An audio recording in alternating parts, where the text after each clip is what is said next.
Test 1 2. Test 1 2. Can y'all hear me out there? We are back for the very first official episode of Build Bigger, and I'm excited to be sharing this with y'all.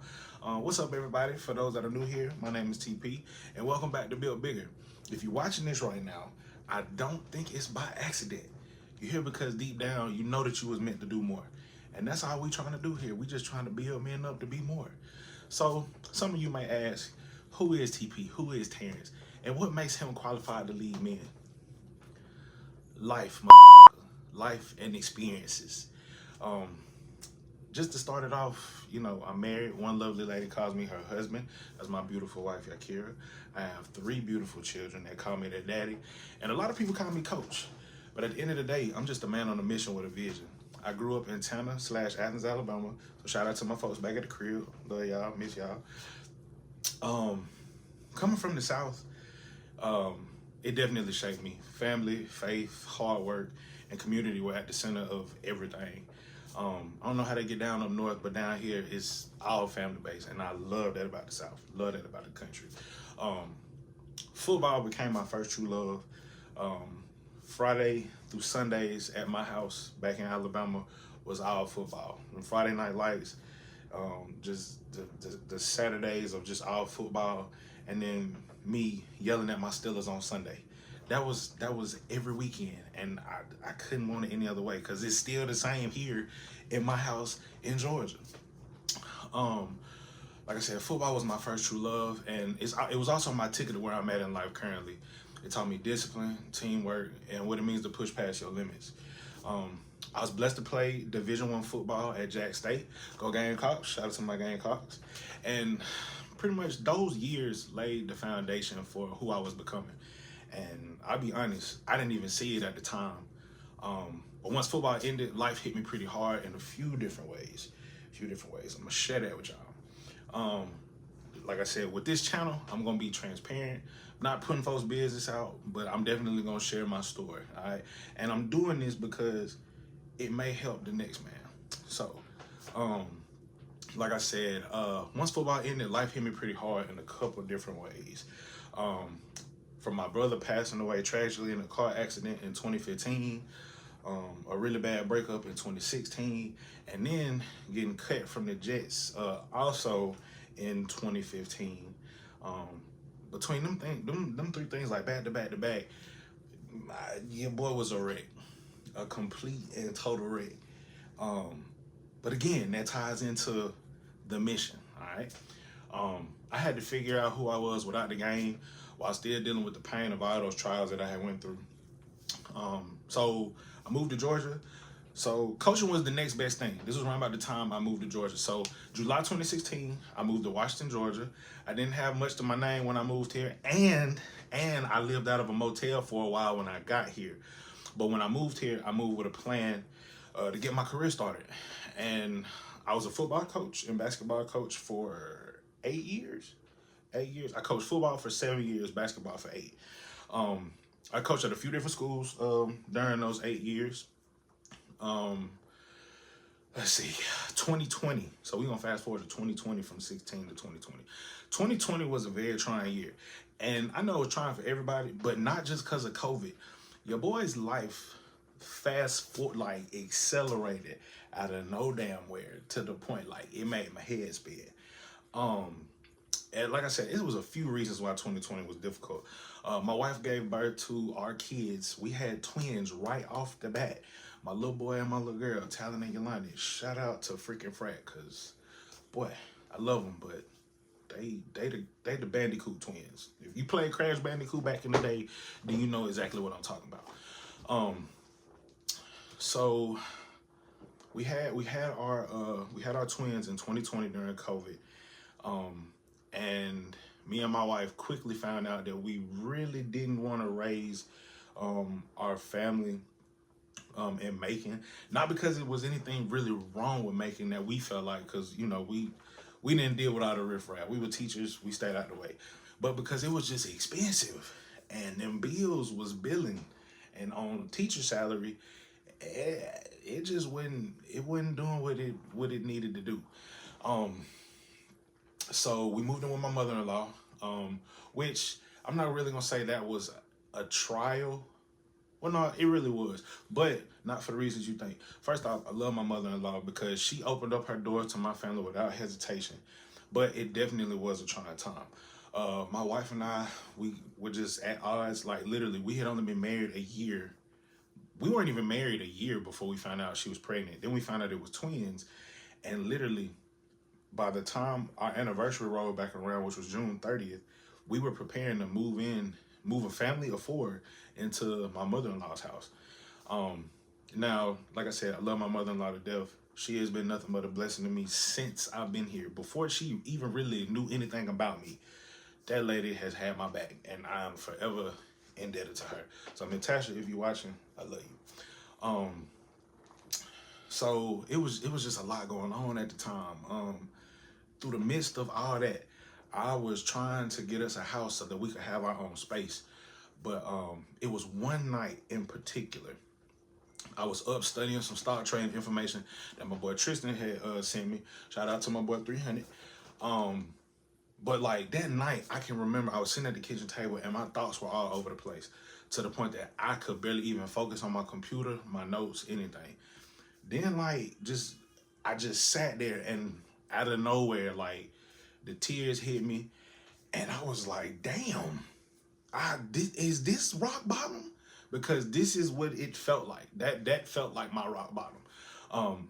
I think I was maybe 28 at the time, and I had never felt so defeated.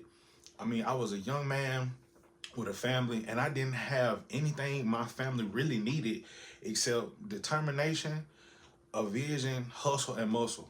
Like, that's it. I just had that vision for how I wanted our lives to be.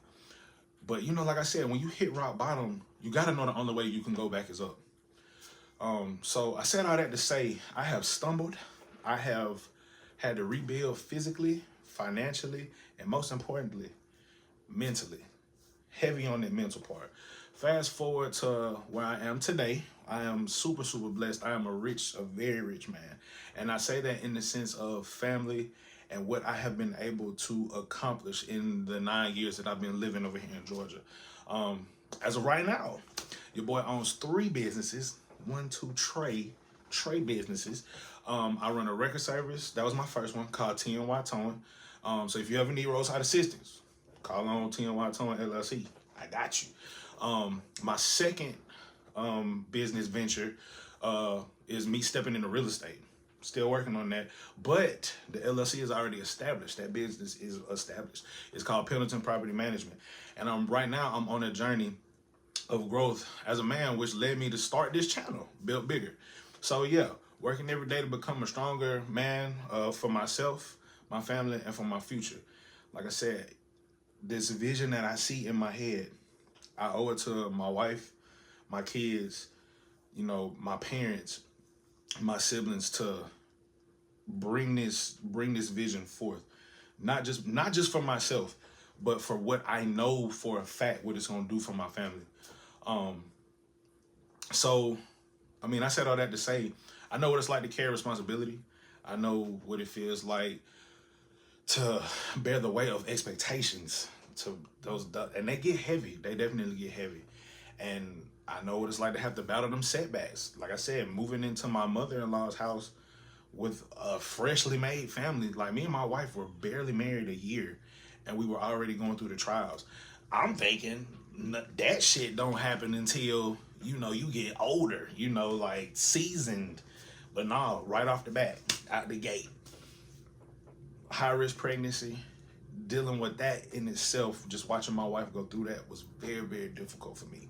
And again, in later episodes, we're going to talk about a lot of these things. We'll bring these topics back up and just how they can relate to you and where you're at in your life. But I'm going to tell you this. I also learned this. We are not here just to get by. We are here to build. And all of them trials and tribulations that I went through really taught me that and gave me this new mindset. So the next thing I want to talk about is some of you watching might think like, well, why is TP making this channel? Like, what's the purpose of Built Bigger? I'm gonna be real. And if you get triggered talking to my men here, if you get triggered or feel some type of way about what I'm about to say over these next few minutes, then it's for you. The thing is, you gotta figure out how you gonna respond. If you get triggered, then good. That means that this channel, what I'm saying, is doing exactly what it's supposed to do. It's supposed to spark some shit within you that makes you want to get your shit together. And this channel, I'm raw and up front, so I'm just letting you know, like, this is the real TP, this the real Terrence, whatever you know me by, whatever you call me, whether it's TP, Terrence, Coach, P, whatever. This, you gonna get the real version of me. The real version of me. So, back to my point. I have noticed an issue amongst men, primarily the men that are around my age, in their 30s and younger.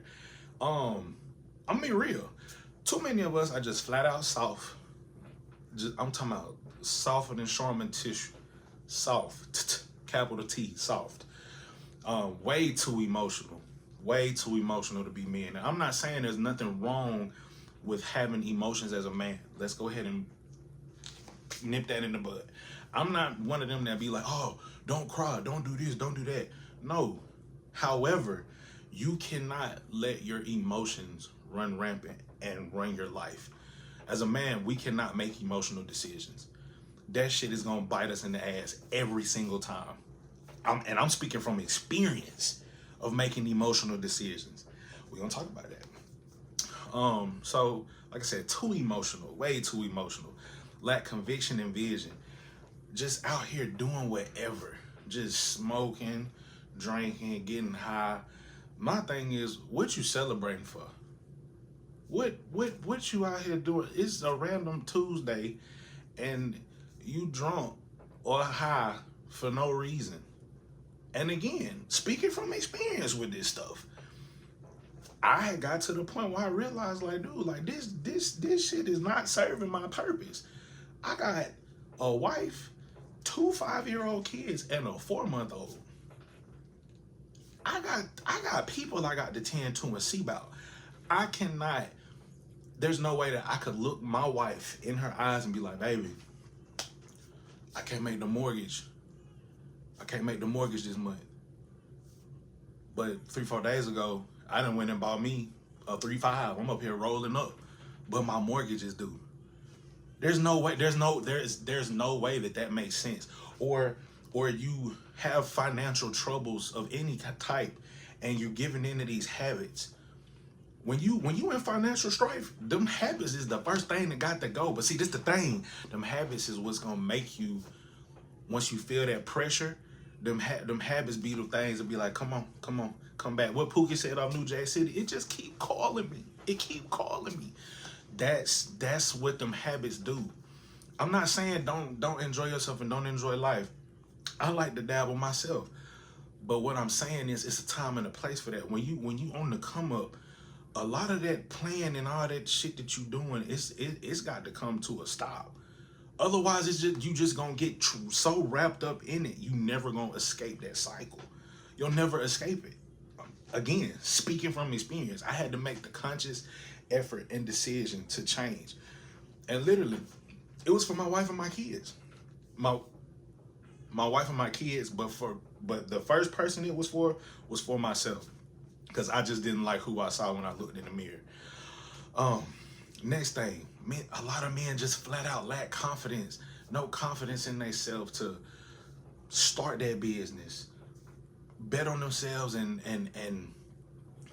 quit their job. Now, I'm not saying you got to make sure that stuff is secure before you just go out and quit your job. I'm not telling you to just quit your job.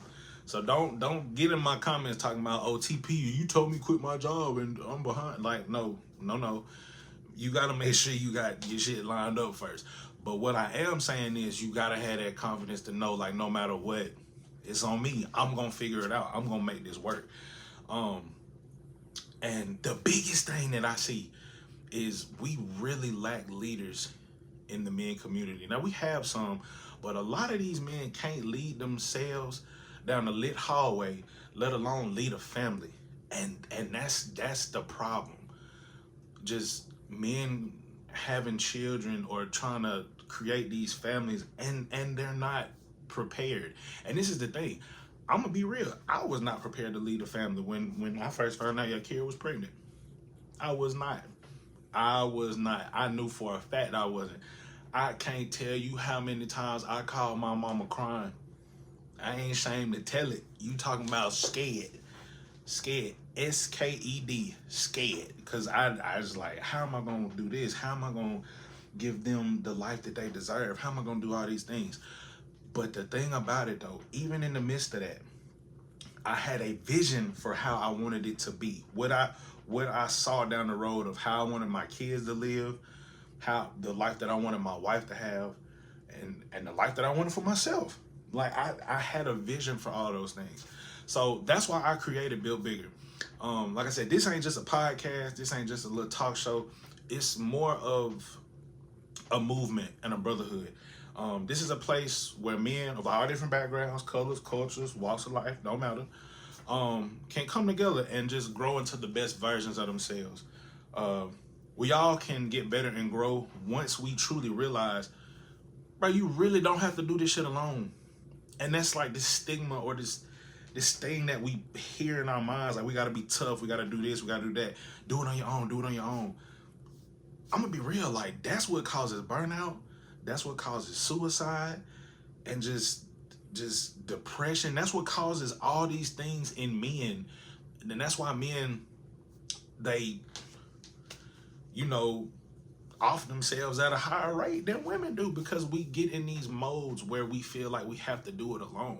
Women don't do that. They have their girlfriends they go to, their sisters, their just whatever. They have, most times, most women have a couple people in their circle that they can go to and talk to and get through them dark times in life. What we gotta realize is life is gonna test us, and it's gonna challenge us too. But with discipline, consistency, and the vision, you can build a foundation that no storm can shake. I promise you that. So what you gonna get on this channel, you can expect some fitness and health stuff. Now be it, I'm not the most goddamn chiseled guy, but I am in shape. I'm over 300 pounds and my resting heart rate is 52.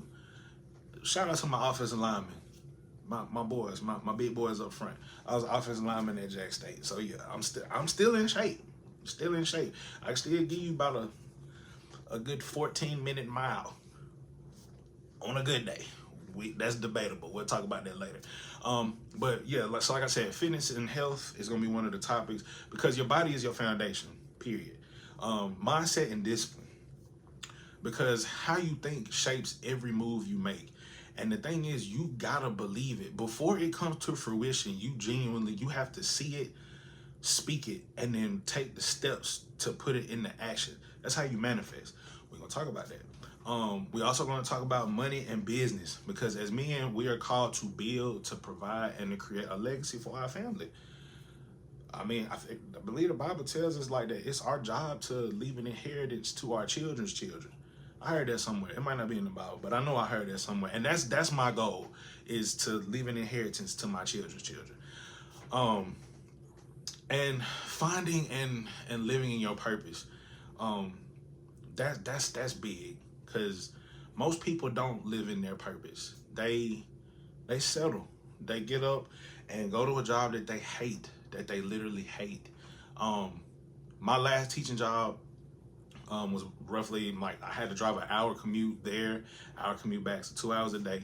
I met some great people at my last teaching job, great people. And it really wasn't even the people or the students that I had. I just genuinely was unhappy with my job. It just wasn't doing it for me anymore. I wasn't happy doing it. I hated waking up in the morning. There were times like I just would literally look for things to be wrong so I did not have to go down there. And I'll be honest, taking that job, I realized that taking that job was ultimately what I needed to get to this point, because I quickly realized I did not want another boss. No disrespect to anybody in Sandersville, but that job, I definitely knew that that was the last, that I would never have another boss. And like I said, no disrespect to anybody, but I know I did not want another man to be able to tell me what to do and talking to me how they wanted to talk to me. Just was a no-go for me. So on this channel, it's I'm gonna give you real stories, real interviews, raw lessons, and like some practical tools, things that I've learned from both wins and losses that can help you build in every area of your life. Build Bigger is for all men. The man that's trying to take control of his health, the father holding it down for his family, the dreamer that's chasing that vision while fighting all the doubts. Because trust me, you're going to have doubts. The man that looks in the mirror and knows there's more in him than the world sees right now. If you've ever felt underestimated, overlooked, or just weighed down by life, like, I see you, because I have been that guy. And there's still days that I still have them feelings. But I'm gonna be real with you. This is the place for you, and I want you to stick around. So the vision moving forward, we're not here just to, you know, build muscles or just to chase money, chase the bag. We're here to become bold enough to face our challenges, brave enough to keep showing up every damn day, and to be better than we were the day before. Like, that's it. Just be better than you were yesterday. And that's the heartbeat. That's the heartbeat and the staple of Built Bigger. So this is pretty much it for episode 1. This is the start of the journey. And if you're ready to grow with me, if you're ready to be challenged, if you are ready to lock arms within a brotherhood that's committed to building bigger in every area of your life, then please stick around. Please stick around. I promise you, you will not be disappointed. We are building men. We are not just chasing success. We're chasing our purpose. And that's the thing. We gotta have that purpose as men. It's just time for us to stand up and be men again. Lead ourselves, lead our women, lead our children. It's too much of this run around willy-nilly stuff. It's time out for that. It's time to get back to community and being who we supposed to be. And every step that we take together, it gets us closer to becoming who we were created to be. So welcome to Build Bigger. So like I said, my challenge for y'all every day is to be bold, be brave, and be better every single day. That's it. Let's get to work.